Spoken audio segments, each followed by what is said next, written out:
আছি। আচ্ছা, তোমরা কে কে গল্প শুনতে ভালোবাসো? সকলে গল্প শুনতে ভালোবাসো? বেশ বেশ, আজ আমি তোমাদের একটা সুন্দর গল্প বলবো। তোমাদের পাঠ্য বইয়ে দেখো 18 পাতা বের করো সকলে। একটা গল্প আছে না, দেয়ালের ছবি। পড়েছো গল্পটা? হ্যাঁ, এটা হচ্ছে একটা প্রচলিত গল্প, দেয়ালের ছবি। আচ্ছা, দেয়ালের ইংরেজি বলো তো, কে বলতে পারবে? একদম ঠিক বলেছো, ওয়াল, WALL, ওয়াল। ওয়াল মানে হচ্ছে দেয়াল, তাই তো? দেয়ালে আমরা কি করি বলো তো? বিভিন্ন ধরনের ছবি আঁকি, তাই তো? দেয়াল আমাদের কি কাজে লাগে? হ্যাঁ, একটি ঘরে গঠনে দেয়াল কাজে লাগে, একদম ঠিক বলেছো। আজকে আমরা সেই দেয়ালের ছবি নিয়ে একটা সুন্দর গল্প পড়বো। অনেকদিন আগে একটা শিকারী ছিল, বুঝতে পেরেছো? সেই শিকারীটি একটা বনের ধারে একটা ছোট্ট গ্রামে থাকতো। সে সারাদিন বনে বনে ঘুরে বেড়াতো। কোনো পশু পাখিকে কিন্তু সে ভয় করতো না, বরঞ্চ পশু পাখিরাই উল্টে তাকে ভয় করত। সারা দিন সে তীর ধনুক নিয়ে ঘুরে বেড়াতো, বুঝতে পেরেছো? এরপর একদিন কি হলো, একদিন একটা শিকারীর সাথে একটা বাঘের বন্ধুত্ব হলো। হ্যাঁ, শিকারীর সাথে বাঘের বন্ধুত্ব মানে কত সাহস থাকলে বাঘের সাথে বন্ধুত্ব করা যায়, তাই তো? তোমরা কিন্তু আবার কেউ বাঘের সাথে বন্ধুত্ব করতে যেও না, কেন বলো তো? হ্যাঁ, কারণ আমরা তো শিকার করতে জানি না।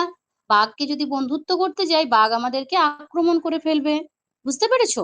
সেই শিকারী আর বাঘ ভীষণ ভালো বন্ধু হয়ে গেল। তাদের বন্ধুত্ব প্রতিদিন বেড়েই চললো। এরপরে দুজনে মিলে কি ঠিক করলো বলো তো? শিকারীটি ঠিক করলো যে বাঘকে একদিন তার বাড়িতে নেমন্তন্ন করবে। এই ভেবে সে বাঘকে তার বাড়িতে নেমন্তন্ন করলো। বাঘও তার সাথে রওনা দিয়ে দিল। তারপরে শিকারীর বাড়ি যেতে শুরু করলো। প্রথমে বন পেরোলো, বনের পরে মাঠ, মাঠের পাশে ফসলের জমি। সেই জমির পাশেই ছিল কিন্তু শিকারীর বাড়ি। শিকারীর বাড়িতে যখন তারা ঢুকলো, প্রথমে একটা ছোট্ট দাওয়া পেলো। দাওয়া মানে কি বলতো? হ্যাঁ, বারান্দা। আমরা এখন যেটা বারান্দা বলি সেটাকে দাওয়া বলা হয়, খোলামেলা একটা বসার জায়গা। ছিমছাম সুন্দর পরিষ্কার ঘর ছিল শিকারীর। বাঘটির শিকারীর ঘরটি দেখে বাঘটির চোখ জুড়িয়ে গেল। বাঘটি কি করলো, ঠান্ডা মেঝেই বসে পড়লো। শিকারী যখন ধরো কোনো অতিথি বাড়িতে আসে, আমরা কি করি? হ্যাঁ, কিছু খেতে দিই। বাঘটিও সেই রকম। শিকারীটি বাঘটিকে তখন লোঠায় করে পুকুরের ঠান্ডা জল এনে দিল। লোঠাই মানে কি বলতো? হ্যাঁ, ঠোঙায় করে বা কাগজের পাতায় করে, একদম ঠিক বলেছো। বাঘ কিন্তু জিভ দিয়ে চেটে চেটে সেই জলটি খেয়ে নিল।